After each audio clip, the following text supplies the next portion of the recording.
The year is 2242, far beyond the familiar blue marble of Earth, beyond the red plains of Mars and the colossal storms of Jupiter. Humanity has taken its next giant leap. Suspended in the violent, sapphire-blue atmosphere of Neptune floats the Helios, a marvel of engineering and a testament to human ambition.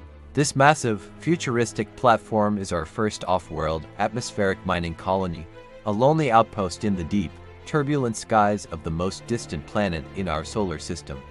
Its mission is as audacious as its location, to harvest treasures from the very air of a gas giant. Today is a momentous day. From the underbelly of Helios, a swarm of specialized drones, the harvesters, are deployed. They are built to withstand the impossible, their reinforced hulls glowing a faint, defiant red as they dive into the crushing pressure of Neptune's lower atmosphere. They look like fireflies plunging into a dark, angry ocean. Their target is a recent, almost unbelievable discovery. Vast clouds where extreme pressure and unique atmospheric composition have created liquid diamonds, a substance with the potential to revolutionize energy and technology back on Earth. Inside the Helios, the control room is a hive of quiet, focused activity. Technicians monitor the harvesters' progress, their faces lit by the cool blue light of holographic displays that show streams of data pouring in from the drones deep below. For the first few hours, the mission is flawless. The harvesters navigate the dense, swirling clouds, their advanced sensors guiding them toward the richest deposits. Collection tanks begin to fill with the shimmering, otherworldly substance. The mood in the control room is cautiously optimistic.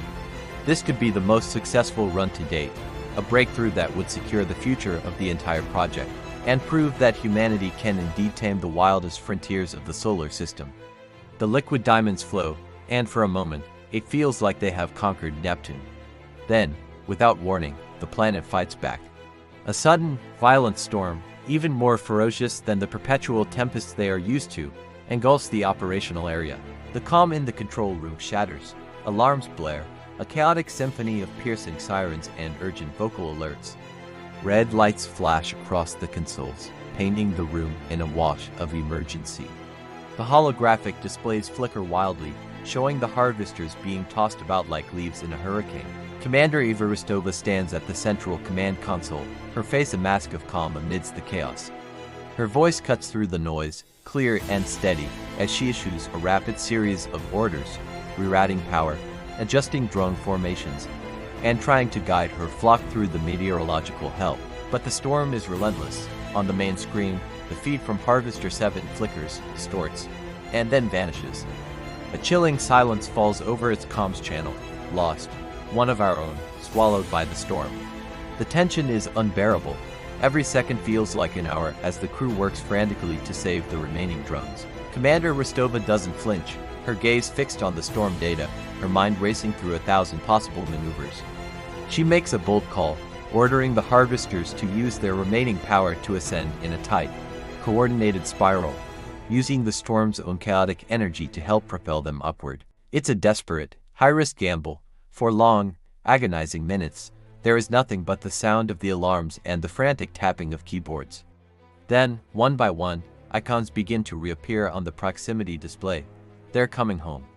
Against all odds, the surviving harvesters breach the storm clouds and return to the relative safety of Helios. They are battered and scarred, but their collection tanks are nearly full, glowing with the ethereal light of liquid diamonds.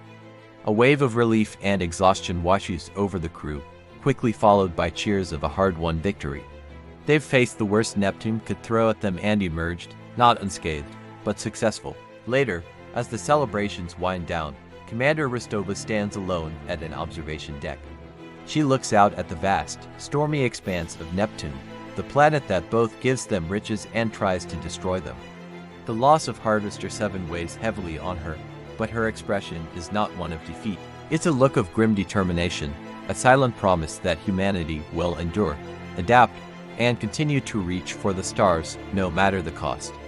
Thank you for joining us on this journey to the edge of the solar system. If you enjoyed this story, make sure to like, subscribe, and hit that notification bell for more tales from the future. See you next time.